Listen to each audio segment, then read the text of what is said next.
Ina alhamdulillah wa salat wa salamullah wa rasulullah.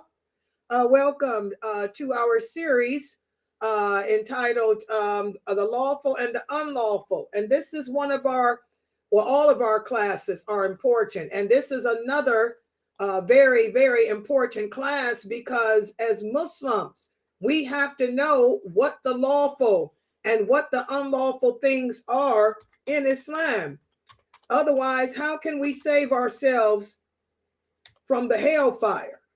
Okay, so today we're going to speak about the lawful and unlawful in regards to superstition. Superstition. And this is something that many Muslims, it's the wrong thing. This is something that many Muslims struggle with because we are, it's part of the human nature to be superstitious. The Prophet, sallallahu alaihi wasallam, said it's the nature of the human being to be superstitious.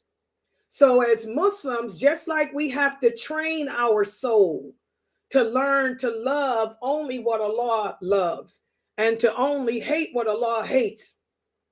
That includes training our soul to hate superstition and superstitious beliefs because this can totally invalidate our shahada. And a lot of my students are from different parts of Africa. I have students from all over Africa. And one thing I noticed about these students of mine, they're very superstitious. Everything is about the jinn. I mean, my goodness, many of them blame everything that happens in life on the jinn, okay, or magic, or somebody did magic on me. Magic does exist, but we can't blame everything that happens on magic. I mean, especially if you are taking the precautions that the Prophet Muhammad sallallahu alaihi wasallam taught us to take. He said, if you're afraid of magic, people doing magic on you and that type of stuff, just simply recite the Falak, the Nas, and the Ikhlas every morning and every night, and don't worry about it. And that's what I've been doing all my life. I don't worry about that crap. But so many Muslims worry about it, because, we're superstitious. We have no control over that criminal aspect of our soul. So today what we're going to do, and tomorrow we're going to speak about superstitious beliefs and how superstitious beliefs, if we don't curtail them, if we don't control them, how they can actually play a role in taking us out of Islam. So let's put the PowerPoint up on the screen for tonight. Let me share my screen with you guys. Yeah.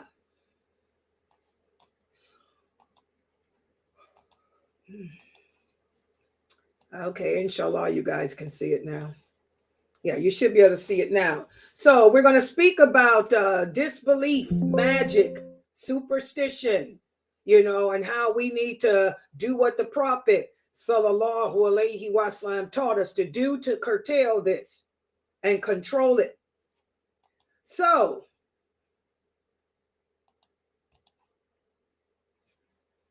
one of the fundamental beliefs which Islam, requires for every Muslim is to believe that this universe does not run itself without the control or guidance of Allah. Allah is the creator of everything, good and evil. Okay? This is something that the Mu'tazili struggle with. They think that Allah is the creator of good but not evil. Well, he's the creator of both good and evil. That's why he says whatever good happens to you is a result of what you've earned, and whatever bad befalls you is a result of what you've earned too. So the universe does not run itself without control and guidance, nor does it follow the misguided, blind, conflicting, or contradictory desires of man.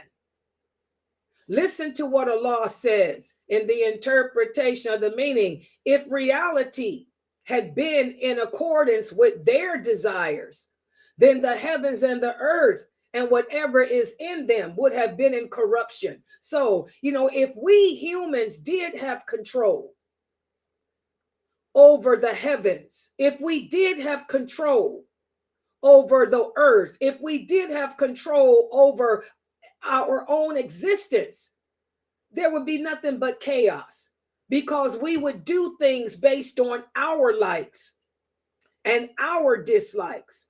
And oftentimes the things we like and dislike go against what Allah likes and dislikes. This is why we have to be careful using the word haram. Because if we say something is haram and it's not, we've committed a sin. Because you're saying, for example, you can't tell women that makeup is haram. It's not. Allah doesn't mention anything about makeup, period. Period, dot. So that means it's lawful. And everything that Allah made lawful is good and clean. Perhaps you dislike something that Allah brings about a lot of good from. So we have to, if Allah did give us that ability to run this world the way we want to, it would be nothing but chaos, because we all walk to a different drummer. We all have our own likes and dislikes. We all think that things are good and bad based on our desires. Okay? So Allah is in control of this. He's in control of everything.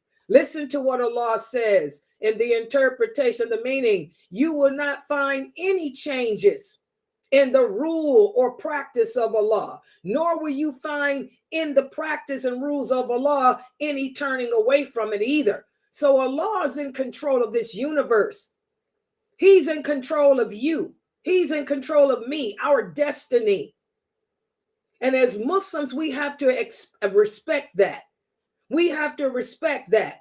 Nothing happens unless Allah wills it to happen. And if Allah doesn't will it to happen, it won't. And that's just the laws of the existence. All right. So Allah is in control, not the jinn. The jinn don't have no power. The jinn don't have no control. The jinn, like I told you guys, on the day of judgment, before he enters the hellfire, Shaitan, Iblis, will have his grandstand. He will turn and face all behind him. And he will say, I never had power over you. I never made you do anything. You chose to follow me. You chose it. And this is why I tell my sisters and brothers from Africa, we got to stop all this jinn crap. Okay? Because the jinn don't have no power over you. Okay? Unless you give it to them. If you don't give it to them, then they have no power over you. We have a lot of mental retardation and a lot of mental illness in our ummah today. But a mental illness is not jinn possession necessarily. Okay? So we have to be careful of this. All right?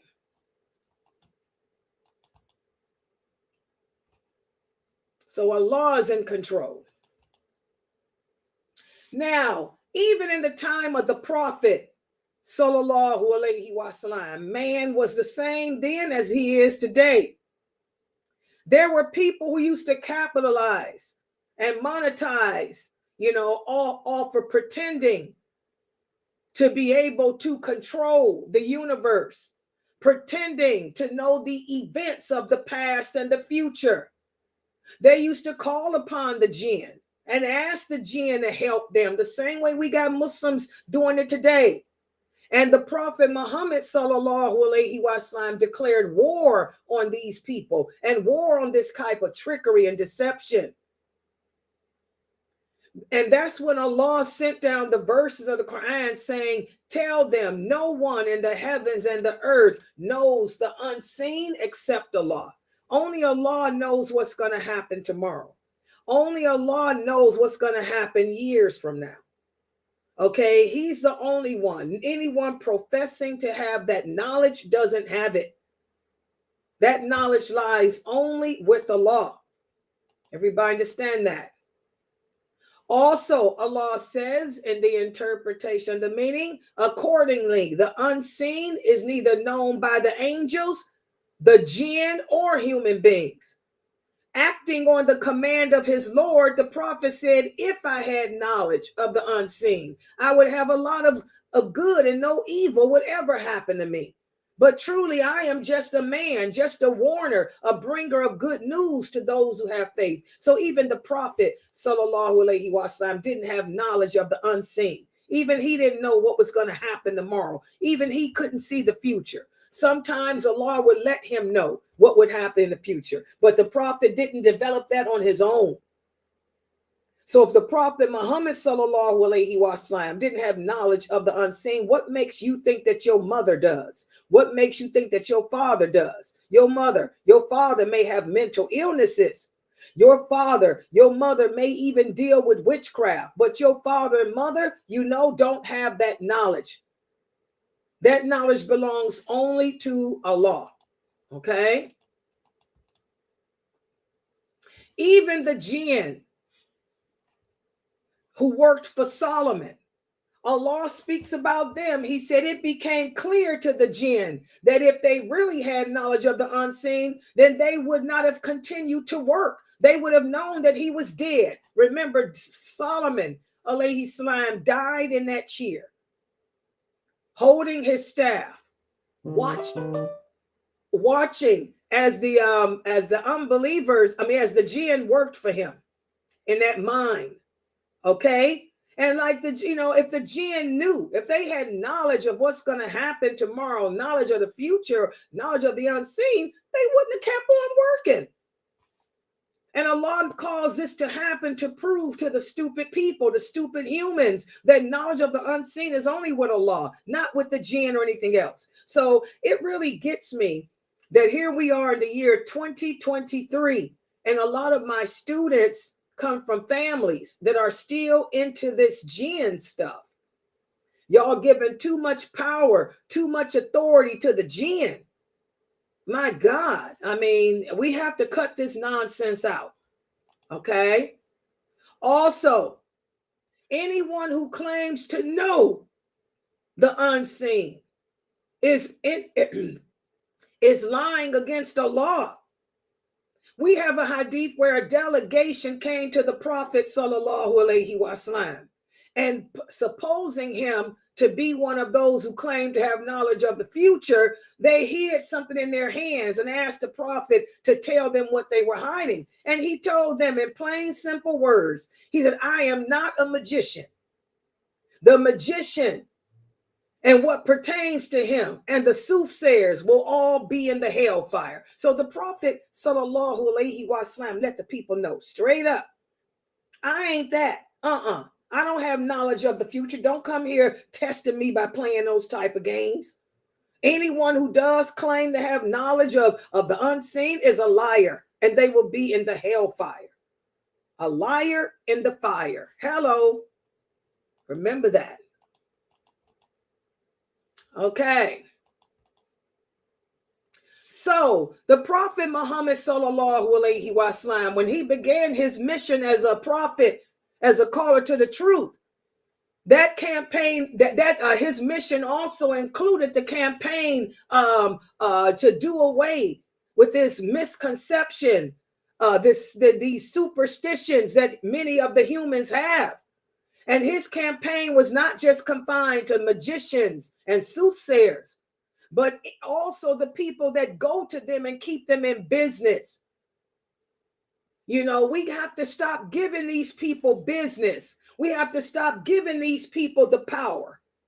If we would stop dealing with these people, then they would lose their audience. Just like I was telling y'all earlier today, these famous speakers here in America that's sitting up on YouTube talking about Palestine, telling y'all to do stupid things that the prophet didn't tell us to do, telling y'all to put flags on, when we don't have allegiance to a flag. That's why all this is happening. All this is happening over there in Israel is all about that allegiance.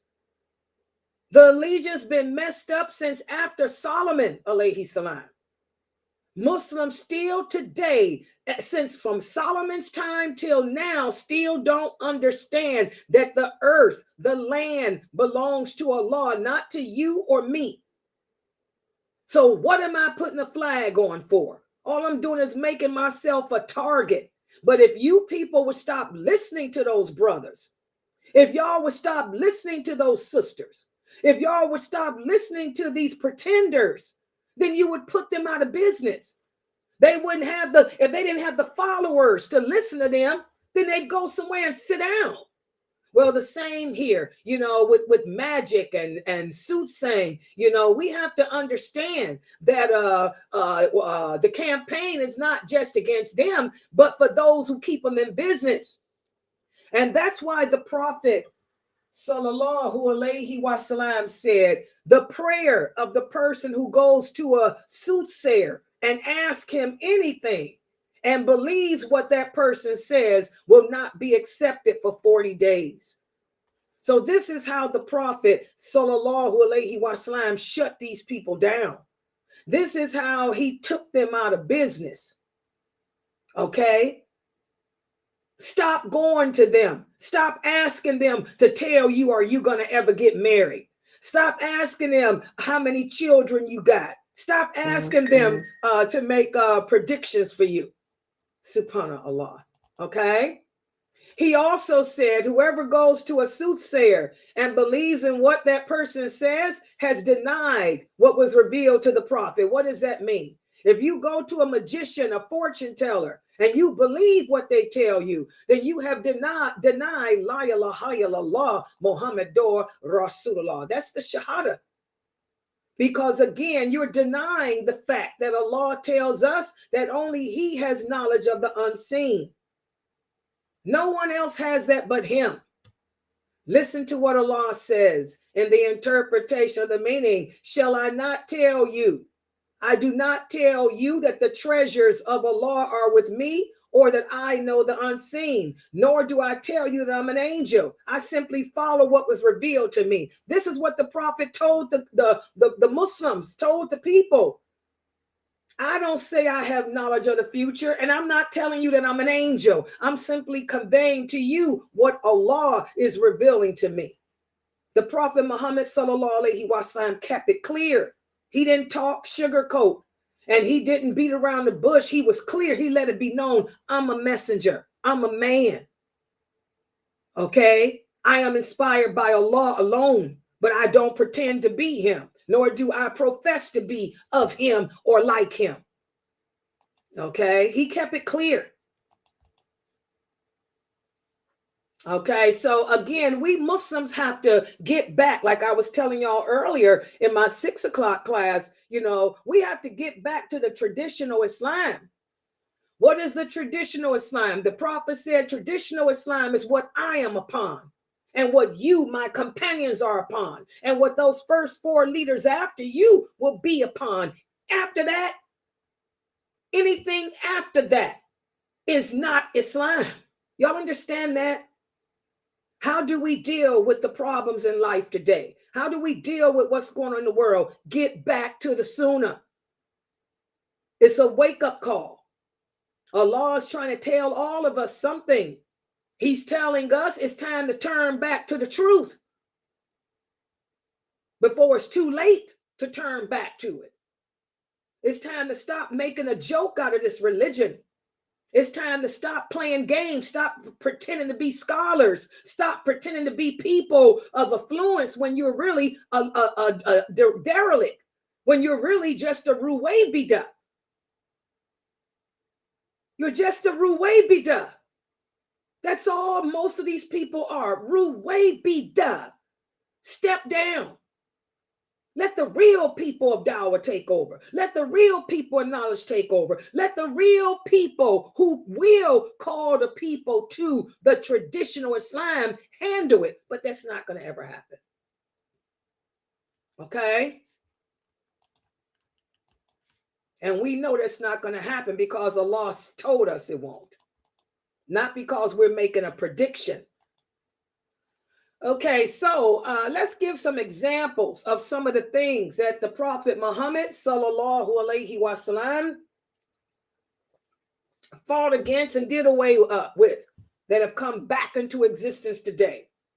And one of the first things he attacked on his campaign against this superstition and disbelief was the divination of arrows. Back in the medieval periods, this is what they used to do. The Arabs did it. The Vikings did it. The Romans did it. The Greeks did it. The Egyptians did it. The Persians did it. They would use divination arrows. They would take 3 arrows and they would write on one arrow, "My Lord told me to do it." They would write on another arrow, "My Lord told me not to do it." And the third arrow, they would leave blank. And if they wanted to go on a journey, if they wanted to get married, if they wanted to carry out an attack on another tribe, they would go to the temple where these arrows were kept. And one arrow would be selected randomly. They'd reach their hand in and pull out an arrow. You see it on TV. You guys see it in the movies that they do of King Arthur. King Arthur did it too. You know, you see it in those old movies. They would reach their hand in and pull out an arrow. If the arrow that they chose said do it, then they would go ahead with their plan. But if the arrow that they picked said not to do it, then they wouldn't. And if the blank arrow was drawn, they would replace it and repeat it over again until they got a clear indication. You know, this is something that they did back in the medieval period, back in the dark ages. And we see Muslims doing it today. Muslims, unfortunately, people who call themselves Muslims doing it today. And that's sad. Okay, the Prophet Muhammad sallallahu alaihi wasallam launched a campaign against this. He said, if anyone acquires any knowledge of the unseen, all branches of it are branches of magic. And this includes astrology. This includes horoscope signs and all that. By the way, they dealt with astrology and horoscope signs too back in that period of history. The prophet said, if anyone acquires any knowledge of astrology, he has acquired a branch of magic. If anyone acquires knowledge of the horoscopes, it's a branch of magic. So all that stuff.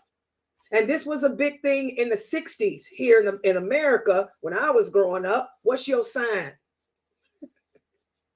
I was a kid. I didn't know. I was born July 6th. Oh, you a Cancer. Yeah. Guess what? I'm Pisces. And we're mates. How many of y'all grew up in the 60s with that stuff? I mean, I remember. It was that was the thing, astrology. I remember when I was 12 years old, guys. That's when I decided I wanted to get married. Do y'all know what I said? Latifah, do you remember this? I told my best friend Latifah. I said, I got to find me a Pisces. Latifah was a Scorpio. See, we were into that stuff back then. I said, because Latifah was my best friend. She's a Scorpio. Cancer's a Scorpio. But what's my mate? My mate is supposed to be Pisces. I never met a Pisces man before. Allah, see how Allah protect us from that astrology. And I remember when I married my first husband, first thing everybody, what sign is he? Aries. That is my total opposite. No, Capricorn, my total opposite. Oh my God, and that's all we did. Bang. I never found a Pisces. And that was weird because I used to say, I want a Pisces. I want a Pisces man because Pisces is supposed to be my perfect mate. To this day, never found a Pisces, but I don't deal with astrology. I don't even know. I don't even ask people's birthdays no more. But every husband I had, I never married a Pisces. They were always Aries, Capricorn, your opposites. Astrology, it's a form of magic. It's a form of witchcraft, guys. Subhanallah. Then some people will come to you and say, but Sister Layla, when you deal with, and also numerology. Numerology became popular in the 70s. I don't know if Arabs do numerology, but in America, it was astrology and numerology. It's the same, except you using numbers. And I remember some of the people used to say, but look, it's so true. It's so true. Some of these characteristics, Layla's like that. This person's like that. Like the prophet said, even if there's truth, it's truthful. You may find some truth in that stuff. but it's still a form of magic. So leave it alone. And I remember in the 70s, it was my stepfather. He was the one that came to me and said, Layla, you got to stop this astrology, numerology, Pisces, all this crazy stuff. And then I said, why? I mean, then when I saw these hadiths, this is when I was studying the hadiths, and I said, oh, this is magic. I let it go. I gave it up. But I was into that stuff in the 60s and 70s. Never found, and Allah fixed me. Never found my mate. That's probably why I had all these divorces. Never found my so-called mate. Pisces. Don't exist. Don't know none. Okay, but anyway, this is all magic, guys. This is all witchcraft. We have to give it up. Anyone who acquires any knowledge of astrology, this is also magic. That includes numerology too. Also, the Prophet sallallahu alaihi wasallam said the astrologer is a magician. I mean, it's a diviner, and one that thinks he can predict the future. And the diviner is a magician, and the magician is an unbeliever. And that's how my stepfather got me out of that stuff, because I was big. Latifah tell you, we were big into zodiac signs and numerology. My stepfather put his foot down on me on that. I said, oh, I ain't no kafir. So I left it alone. And I to this day, I don't remember birthdays. So Islam has forbidden all these types of practices because all these types of practices are considered haram. Okay? Listen to what Allah says in the interpretation, the meaning. And also forbidden is predicting the future by means of divining arrows, for that is an impiety. So astrology, numerology, fortune telling, all of that, teacups. What is that? Tarot card reading, reading the teacups. All of that falls under the guidance of divining arrows. This is haram, guys. It's a form of disbelief. Also, the Prophet sallallahu alaihi wasallam said, whoever consorts with soothsayers or divining arrows or returns from a journey because of an ill omen will not attain the high rank in paradise. So we have to free ourselves of all this superstitious stuff. And I want you my Bantus to ponder this. My African students, y'all got to ponder this, all that superstitious crap.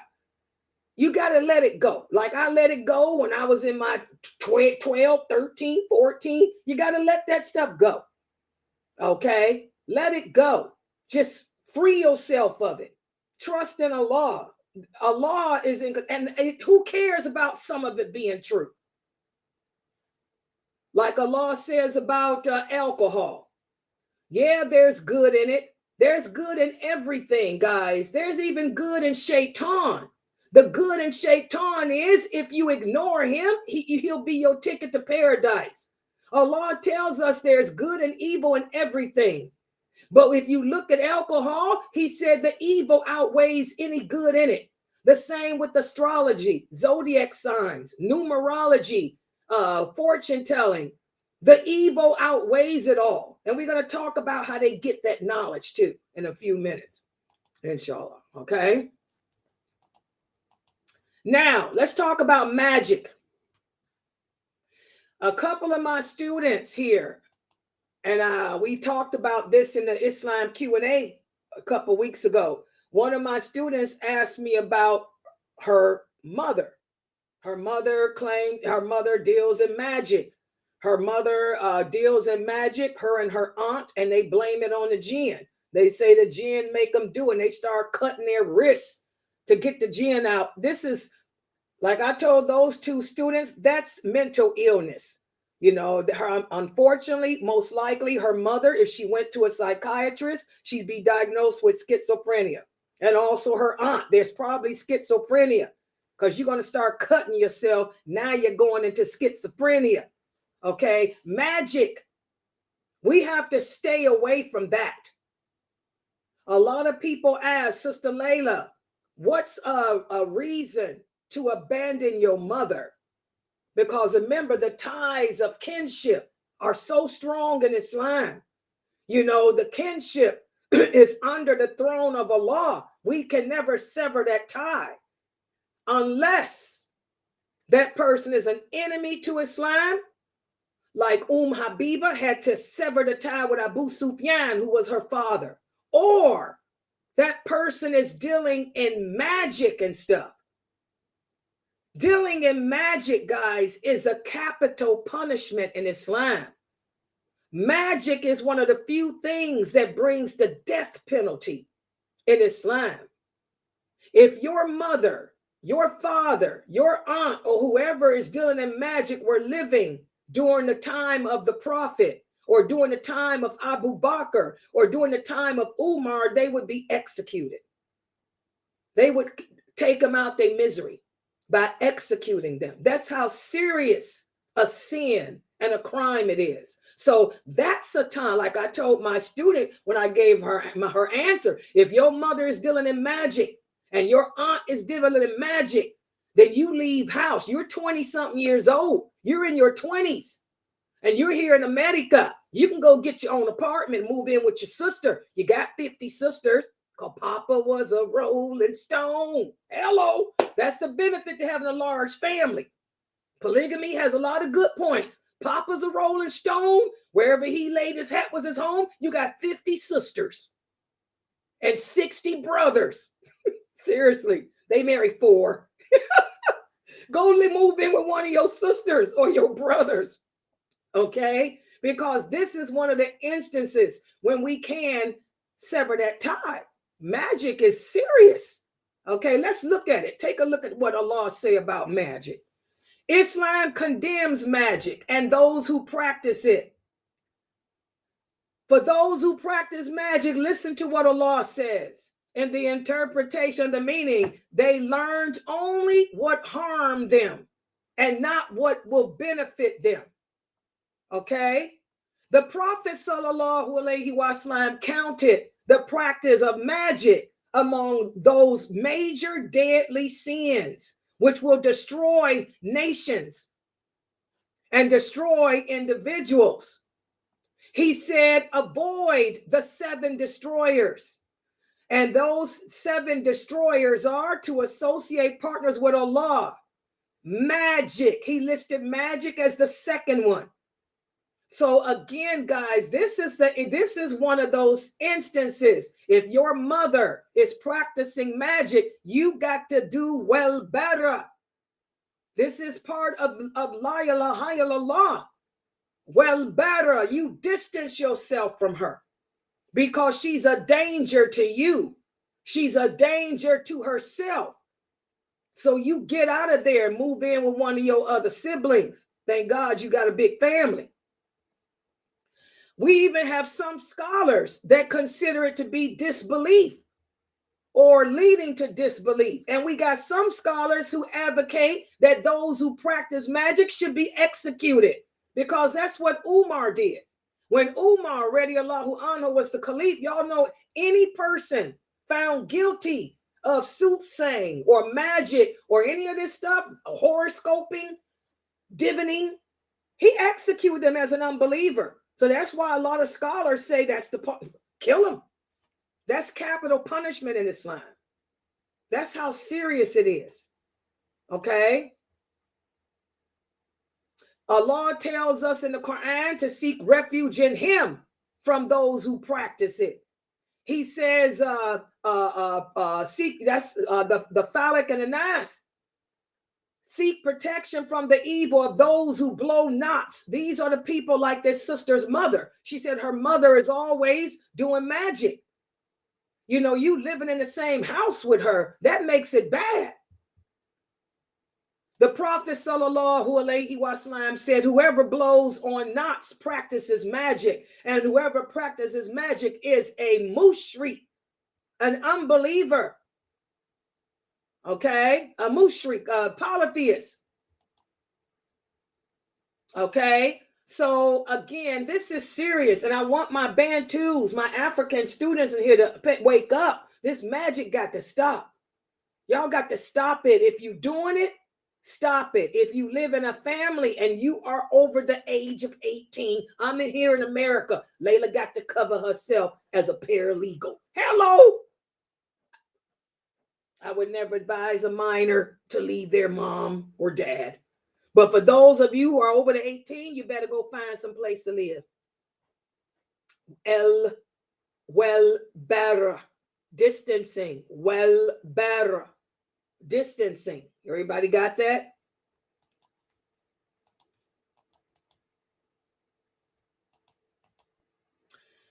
And just as it is haram for the Muslim to go and ask advice from a fortune teller or diviner or a tarot card reader, it is likewise haram to seek help of magic or those who practice. Let me talk about this for a second. We also have this thing here in America. Y'all want to know what happened to Dionne Warwick? Hello.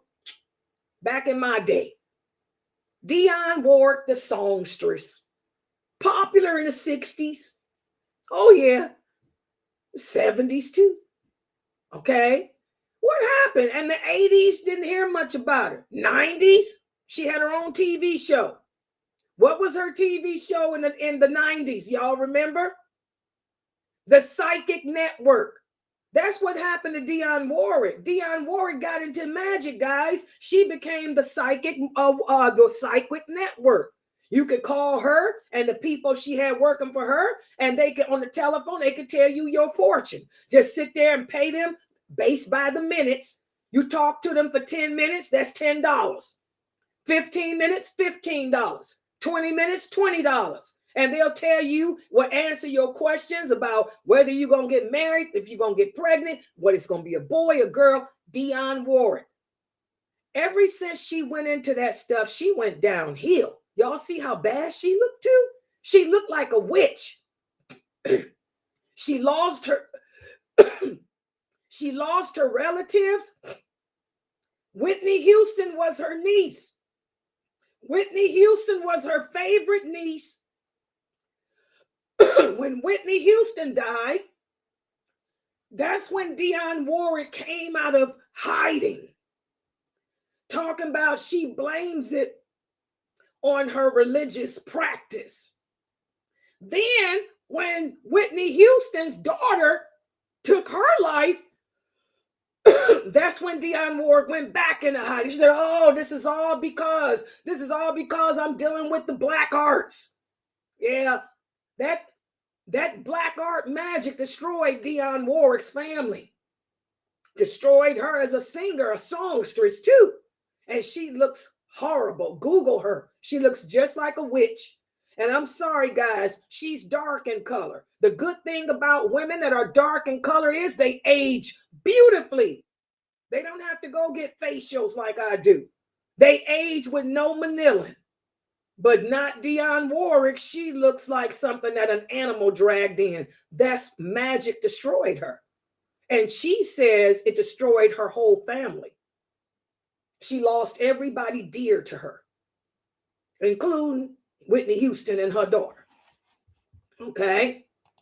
So, magic is bad. You can't get on a telephone and call the Psychic Network. This is a sin, even if you're playing. You can't go and ask somebody for the fun of it to read your cards. This is all haram. Also, guys, the Prophet Sallallahu Alaihi Wasallam disowned people who did this, who went around asking people to read their fortune. He also disowned people who's looking for omens too. He said he is not one of us who seeks an omen, or for whom an omen is sought, or who divines, or for whom divination is made, or who practices magic, or asks someone to do it for him. So we have to stay away from that. And that includes the psychics, calling up on the phone, the Psychic Network. Going to there's a psychic place down the street from me. Her place be packed. She must be a gypsy. A lot of gypsies here where I live.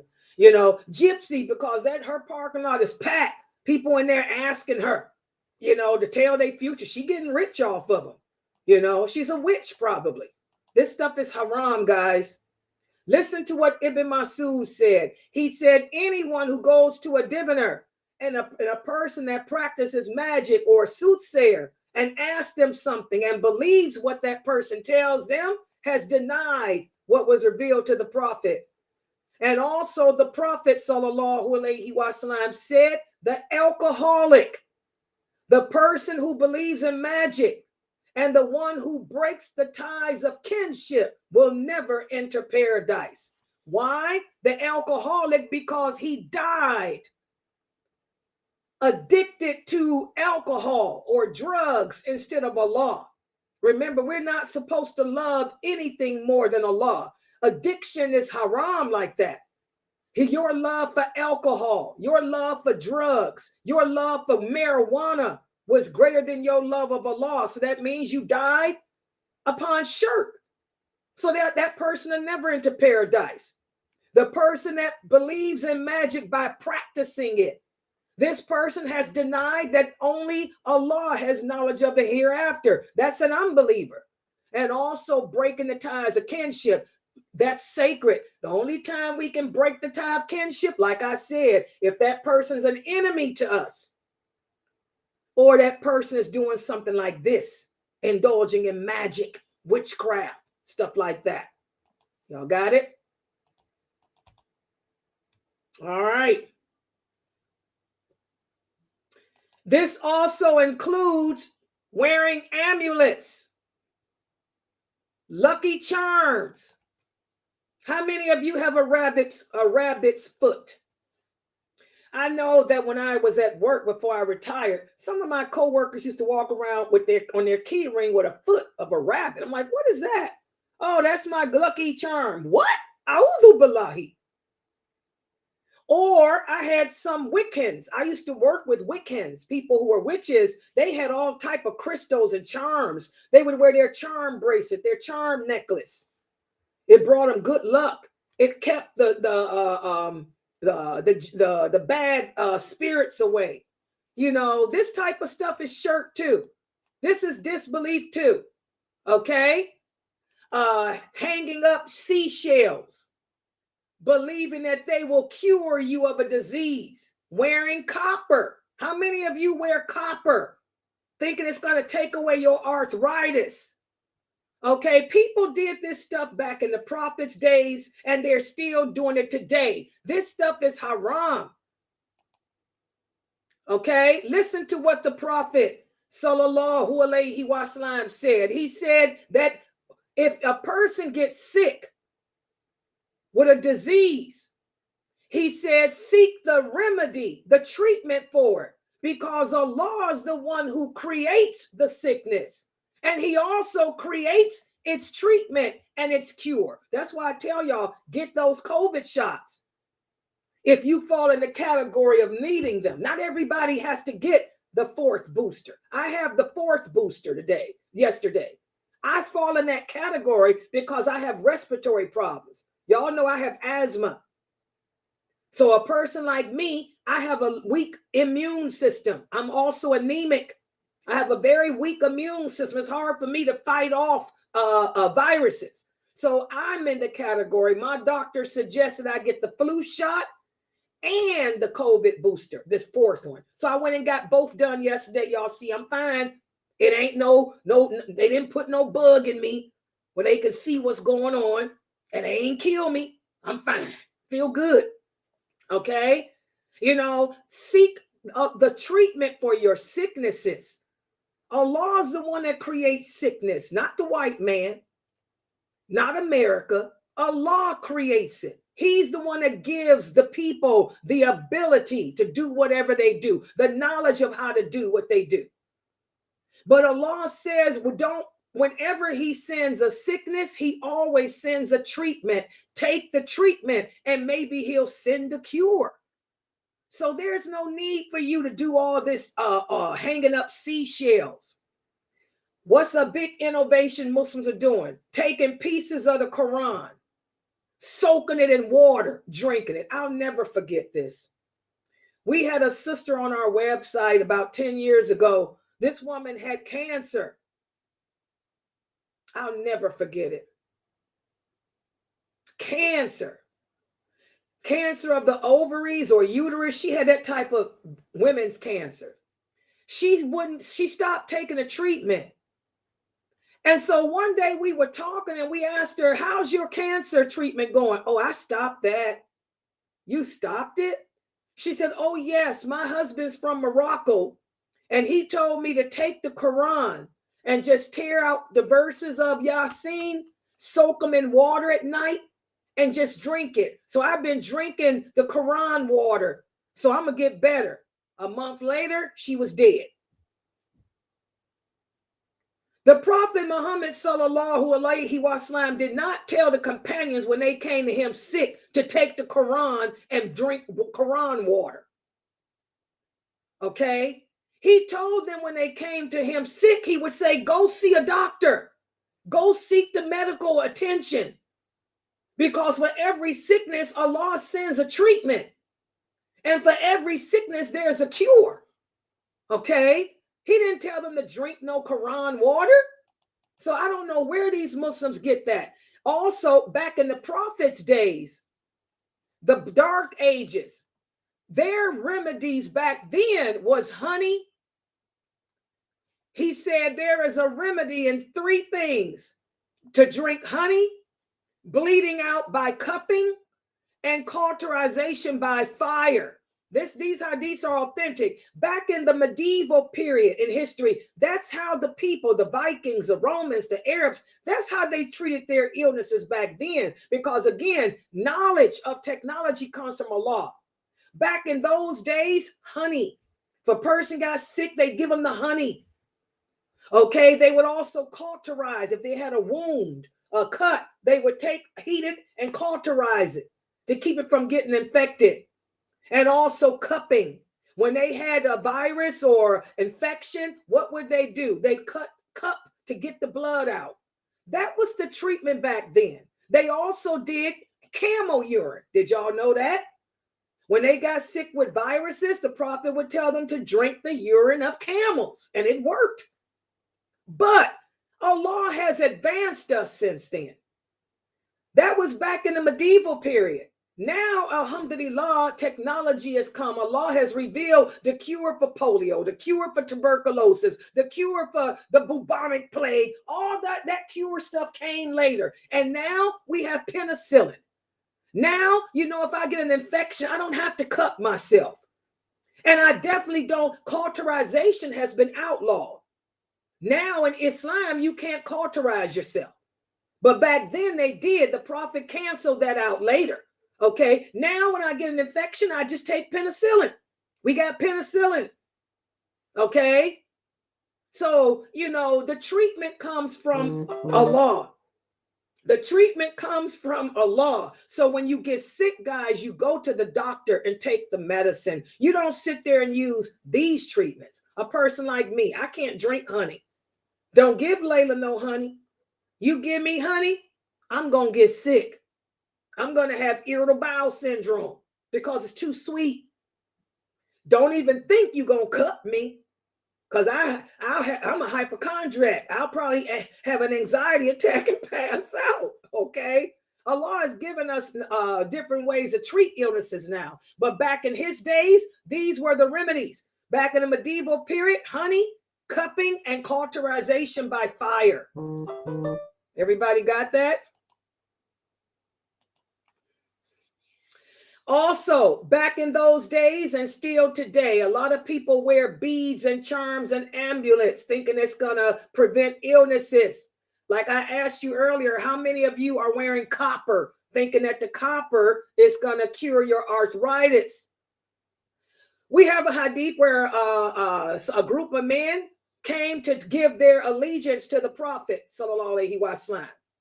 And one man, the Prophet didn't give allegiance to. And they asked him why. He said, because he has an amulet on his arm. He said, whoever wears an amulet is a polytheist. So the man took the amulet off and then he gave him his allegiance. So lucky charms, amulets, incantations, all this stuff is haram. The Prophet sallallahu alaihi wasallam said, may Allah not fulfill the hopes of the one who wears a charm, and may Allah protect the one who hangs seashells. Now, when I taught this class last year, I remember we had a woman challenge me. Y'all remember that? She said, excuse me, Sister Layla, it's a known fact that copper helps with arthritis. So I don't agree with you. There's nothing wrong with me wearing or anyone wearing a copper bracelet. I let her go on, and then I whipped out this hadith. Remember, there's no question that y'all can come up with today that ain't been answered. I let her go on and try to tell me I was wrong. And I said, are you done? Check out this hadith. The Prophet sallallahu alaihi wasallam saw a man wearing a copper brass bracelet on his arm. And the Prophet said, what is this? And the man said, it protects me from weakness. It protects my bones from the weakness. That weakness is arthritis. The Prophet sallallahu alaihi wasallam said, indeed, that copper brass bracelet on your arm will only increase your arthritis and weakness.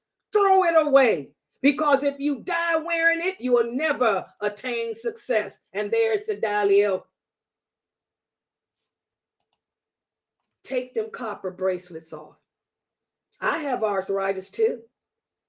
I have the worst kind. What's it called again? That kind I got, y'all? The kind that the old man had too. What's that something running our family?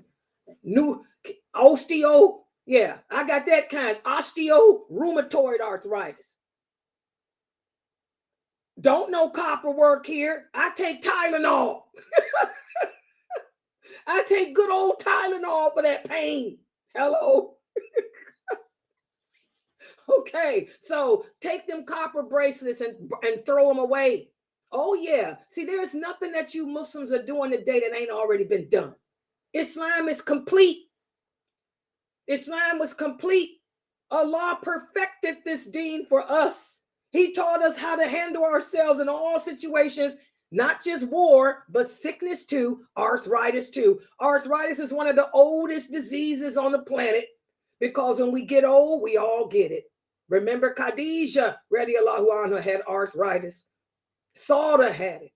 You know, everybody gets it when it's part of the aging process. You do not put copper, brass bracelets on. Okay?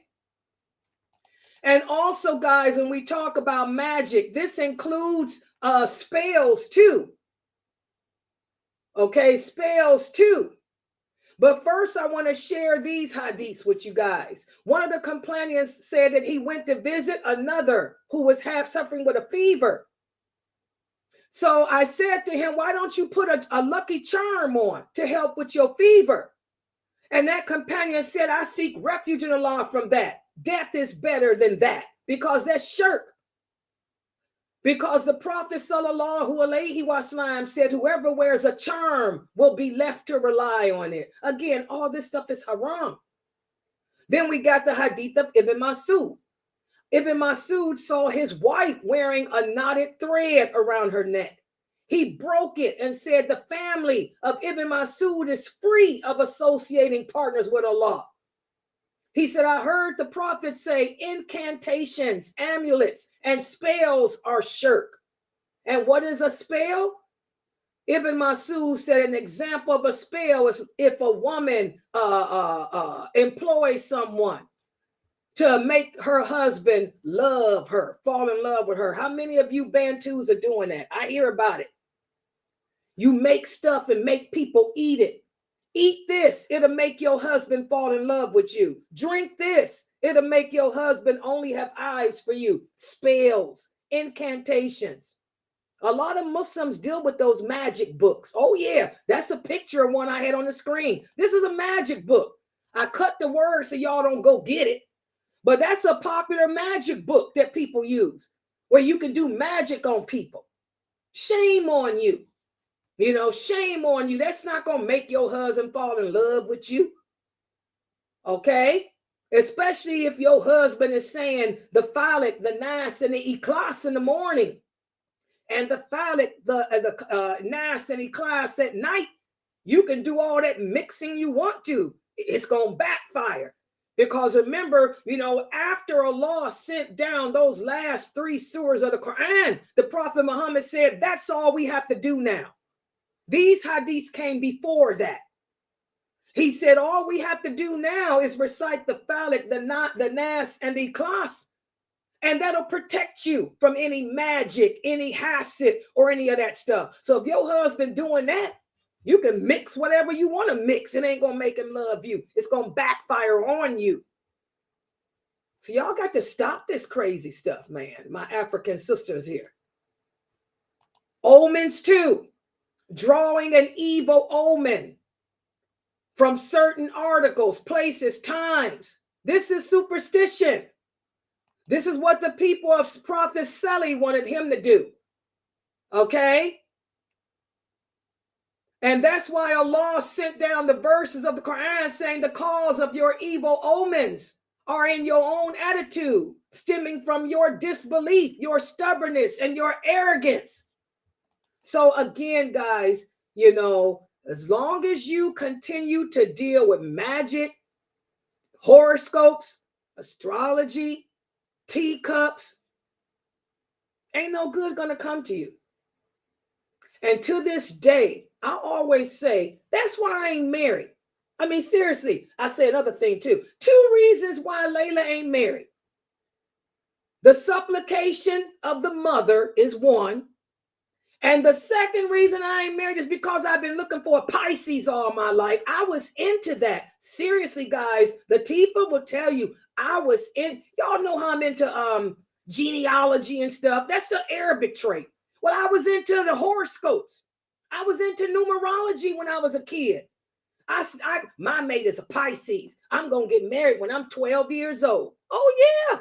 I was 10 years old saying when I'm 12, I'm getting married, and I'm marrying a Pisces because that's my mate. That's the only man that'll ever understand me. I got married when see how Allah fixed me. I got married when I was 14, and he was not a Pisces. He was a Capricorn, my opposite. Then I got married again.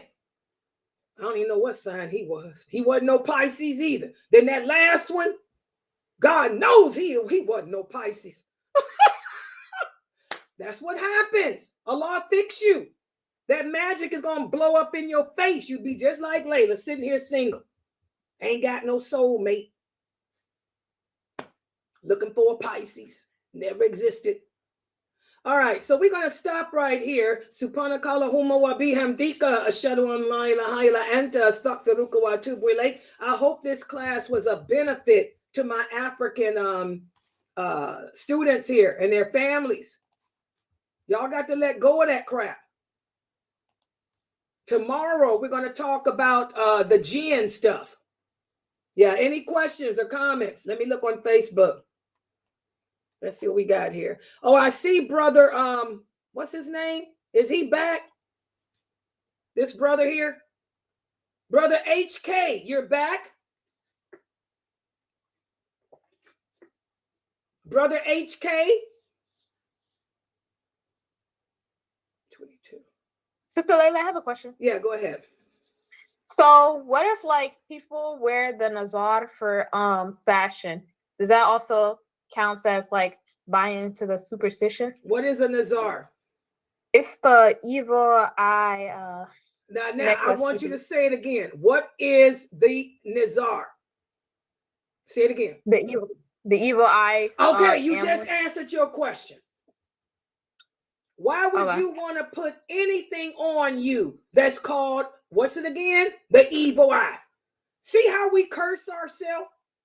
Why would you want to put anything on you that is called evil anything? Common sense. Remember, the Prophet sallallahu alaihi wasallam told us, guys, we don't have common sense. The word is right there in your face, evil eye. And you say, can I wear it for decoration? How is evil eye decoration? Would you want to put anything evil on as decoration? I'm going to put on some evil lipstick. I'm going to put on some evil perfume. I'm going to put on some evil coal. Are you crazy? Are y'all crazy? No, I don't wear it. Other people wear it for fashion. That's why I just asked. Evil is fashion. Remember, one of the signs of the last hour, the Prophet ﷺ said, we'll give pretty names to haram things. Evil fashion. Now, if that ain't an oxymoron, evil fashion. There you go. Yeah, but I'm glad you brought that up, Sahara. Now, Sahara's from the Bantu community. She doesn't do that stuff because she's a Maliun's. This is Maliun's sister. They grow up on my website, but their family does. Their culture does. And this is a problem, African culture. And that's what the sister was asking last Friday. She said, what do you do when your mother is into that crap? Well, you're 20-something years old. You're 24. You can move out. It's time to pack your bags and get out of that house. But yes, Sahara, I'm so glad you brought that up because they wear all these evil trinkets and say they wearing it for fashion, but they really wearing it because they believe in it. Remember, as Muslims, we're not supposed to take part in evil. Allah says, do not go near anything that's evil. So don't go near.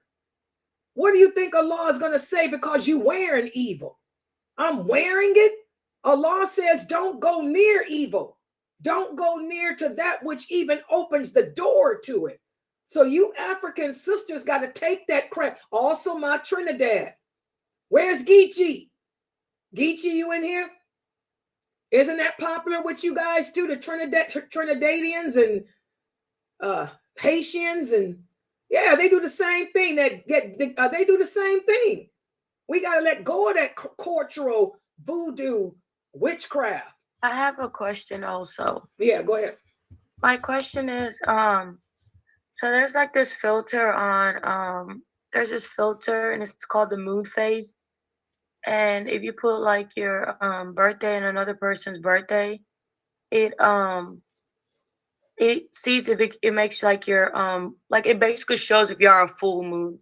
That's the crap I used to do when I was a kid, and I think that's why I'm single. I told the person, I was like, that sounds like it's in the astrology stuff. It is. And I that's don't the mess stuff with that. I used to do. It seems like you're trying to see if you're compatible with that. That's the way I'm seeing it as. It's haram. That's witchcraft. That's the same crap I did when I was 10, 11, 12 years old to my stepfather, slapped me on the back of my neck. I'll never, Latifah, you remember how Yahya used to slap the back of my neck?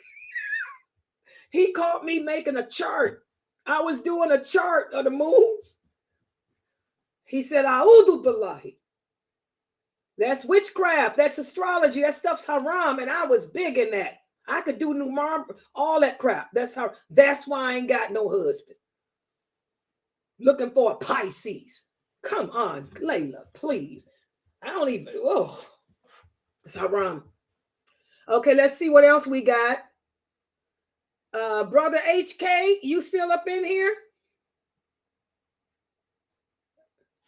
I didn't think we'd see you back here after yesterday. Alhamdulillah. Yeah, the twins are here. Yeah, we got the twins here today. There's Naruto and her sister Aisha. Yeah, they the ones that's answering the questions and asking me. That's Naruto and Aisha. Yeah, they're Somali. It's big in their culture. That's what they say. In their culture, people are into that. They into that witchcraft and voodoo and all that. Yeah, those are the twins. Yeah, it's big in the African culture. Yes, it's horrible. Okay, what else? Let's see. We got my birthday is March 17th, and it's a so-called lucky day Pisces. I ain't looking for no man. Hello, hello, hello. Let's cut it out, Fresno. Cut. This ain't no Pisces men coming on the screen. Where was you when I was 12?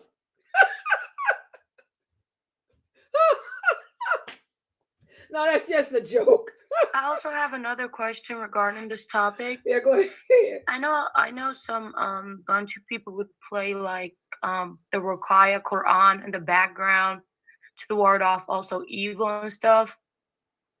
Yeah, we're gonna talk about that tomorrow. Now They'd be playing like Ruqayya stuff on the back, like Ruqayya 4-hour screen. You know what I'm talking about? Yeah, well, now the Quran is something different, guys. The Prophet Muhammad sallallahu alaihi wasallam. No, it's literally called jinns. Miss Layla, it literally says to get rid of jinns.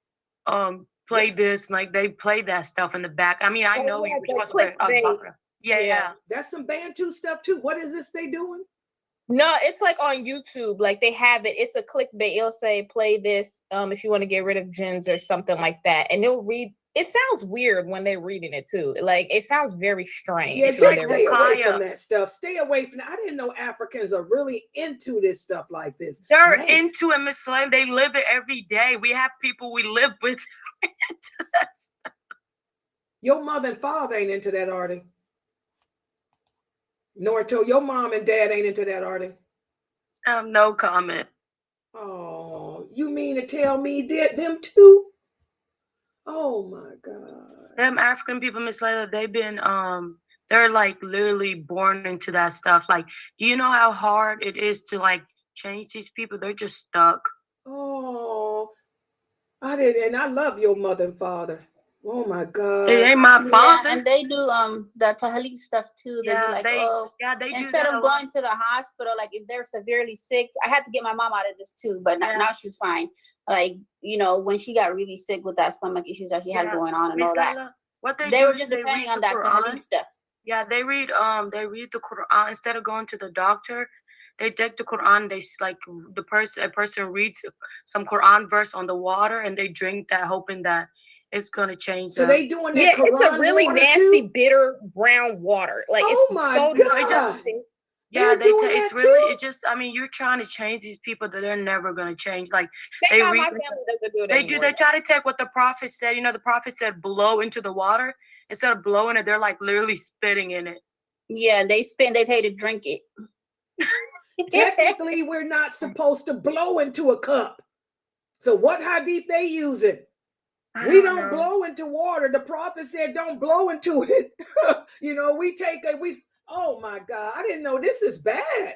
Yeah, it's very bad. I told these people, I was like, some of y'all are and not only that, they also take the Quran verse and tie it around a rope and make it as a necklace to protect. Yeah, Miss Layla, it's bad. Like, you don't understand the African nation. We live with these people and they're not listening. I've told them this stuff is shirk, and it's just hard to like change that cultural stuff. Yeah, it's hard to change their mindset. I just stay away. But my parents are way better now, alhamdulillah. Because before my parents the same way. They used to, because I was sick and I've always been sick all my life, they would like have people, it would be a whole group of men. That was the first red flag. It was a whole group of men coming in my house, and they'll sit in a circle and you'll be in the middle of the circle. They'll spit on you, and then they'll read the Quran really fast. And Sister Layla, it was so weird to the point like my heart was racing so fast, abnormally fast. Like I was like, they are doing something they got no business to do, but alhamdulillah, Allah protected me. Because my heart was racing when it's a wedding. Yeah, also when it's a wedding, they have this thing where they be saying like Allah's names and stuff, and people start doing like jinn possessions and stuff.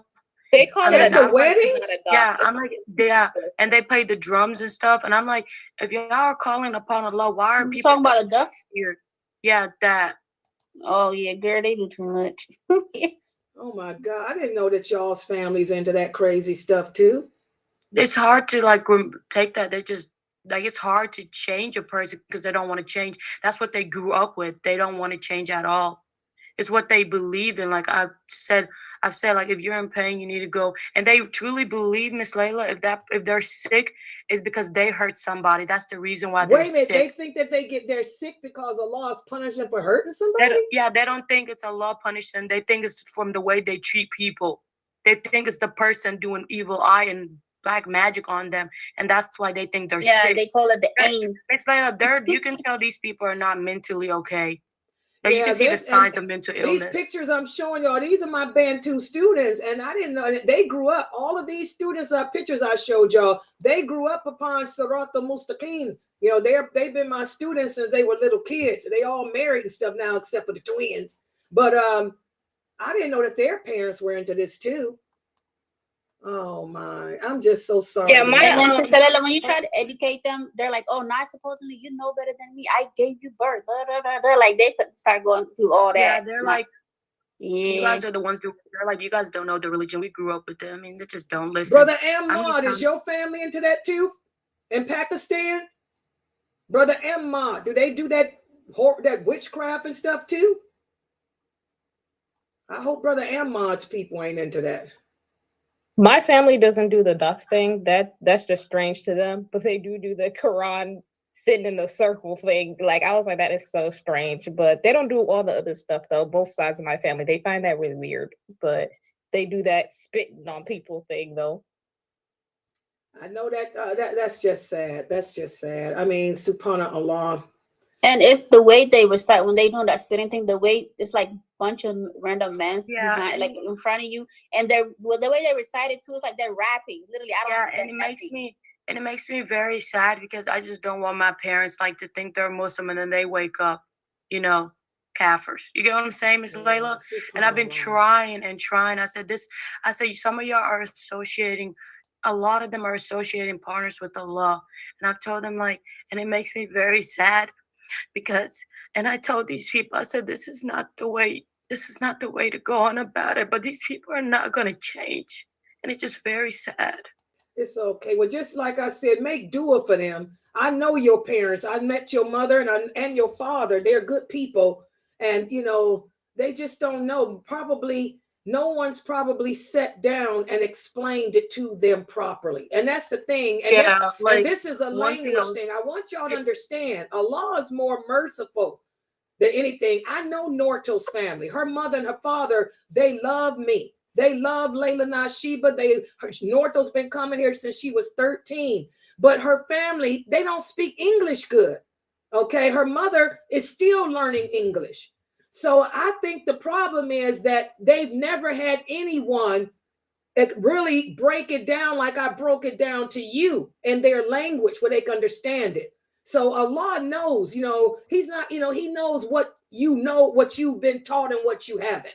So don't feel bad like that. I mean, your mother doesn't even speak English. You know, your fathers, they don't know any better. Yeah, and I've been trying to tell them because I'm scared, like, parents, like if they pass away, they're not going to be raised as Muslims. No, that scares me the most. They'll be okay, Norto, because Allah subhanahu wa ta'ala, Allah, he doesn't work that way. I mean, and the reason why they don't listen to you is because you're their baby. Remember, we did a class on that. When it comes to advising, the parents think that they know more than you. But like I said, if they had an imam or someone that they respect, like they respect me, but the English ain't there. You know, if they had someone of authority who speaks your Somali language to tell them, I know without a doubt your mother and father would stop. Because the fact that they let y'all come here and they bring, you know, and learn this deen, they believe La ilaha illallah Muhammadur Rasulullah. It's just that cultural stuff has not been explained to them properly. You know, maybe one day we'll find a Somali speaking person. Yeah, that's true. Because I was going to say, if you find somebody who does speak their language, because I did try that too. And my dad completely doesn't get involved in any of that. And he tries to explain to the older ones, because like you said, if you're the child, they're not going to listen to you.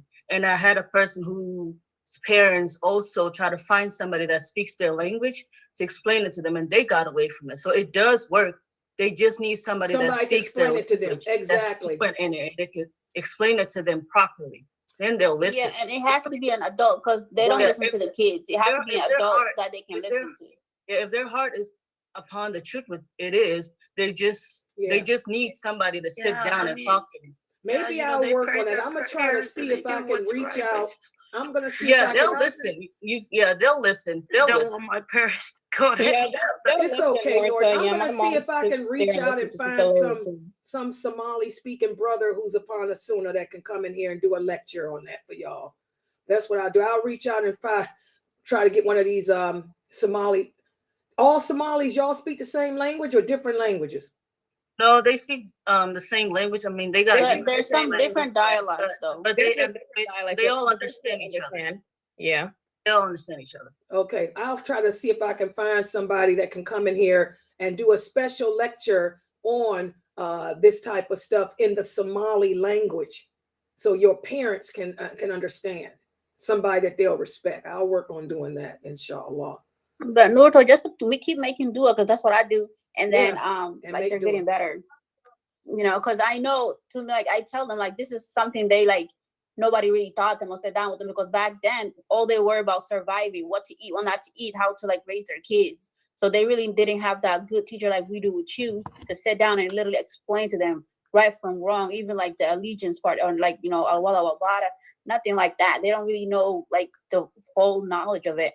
And now that even though they try, because I see my mom watching certain YouTube videos, like it's hard for her to understand because it's a language, you know. So it's just all you have to do is like make dua for them, and you know. But it's like lack of knowledge sometimes too, and then there's nothing else you can do. Even if you try to explain it to them, you know, coming from a child, they're like, okay, now she wanted to tell me she know better than me, if it's not coming from an adult. Yeah, that's why I said just keep making dua, the power of supplication, and don't worry about it. I mean, Allah doesn't hold us accountable for what we don't know anyway. Allah doesn't hold us accountable for what we don't know. You know, yeah, and just make dua for them. They good people. And so don't let it get you out of it. All right, guys, I'm going to close out here for right now. Inshallah. We'll be back tomorrow. Tomorrow is the Sunnah Follower Kids program. Don't forget, we have the Sunnah Followers Kids program tomorrow at 1 p.m. Eastern Standard Time. And I'll be going over hadiths with them and other stuff. Okay. All right. So I'm going to close out on YouTube. We're live in Zoom. Subhanakallahumma wa bihamdika. Ashhadu an la ilaha illa anta. Astaghfiruka wa atubu